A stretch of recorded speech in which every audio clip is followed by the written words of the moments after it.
Good afternoon প্রিয় বন্ধুরা।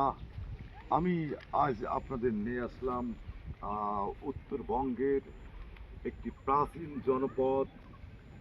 আমার পাশে যে জলরাশি দেখতে পাচ্ছেন, এটা কিন্তু শুধু জলরাশি না, এটা কিন্তু হাজারো বছরের কালের সাক্ষী।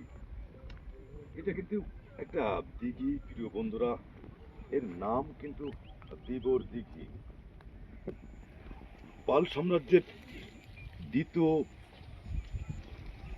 রাজা মহিপাল যখন অত্যাচারী হয়ে ওঠে এবং দুশ্চরিত্র হয়ে ওঠে, তখন দৈবক নামক একজন রাজা কিন্তু তাকে পরাজিত করে এই পাল সাম্রাজ্য কিন্তু দখল করে। ঠিক দূরে আপনারা যে স্তম্ভটি দেখতে পাচ্ছেন, এটি কিন্তু শুধু একটি স্তম্ভ না, এটি কিন্তু একটা বিজয় নিশান।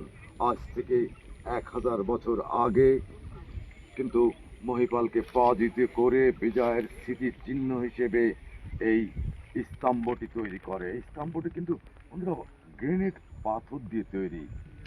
গ্রেনাইট পাথর দিয়ে তৈরি, এটা কিন্তু প্রায় 30 মিটার উচ্চতা, যার পানির নিচে কিন্তু বন্ধুরা 6 মিটার এবং পানির উপরে কিন্তু 24 মিটার, যেটা কালের সাক্ষী হিসাবে এই স্তম্ভ কিন্তু রয়ে গেছে।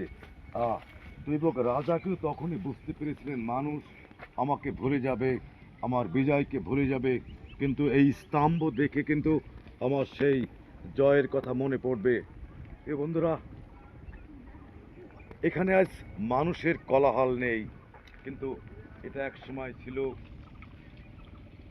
মানুষের কোলাহলে মুখরিত। কিন্তু আমরা ইতিহাস ভুলে গেলেও এই জলরাশি, এই স্তম্ভ কিন্তু কালের সাক্ষী হয়ে হাজার হাজার বছর থেকে যাবে। গুড বাই, সবাইকে ধন্যবাদ।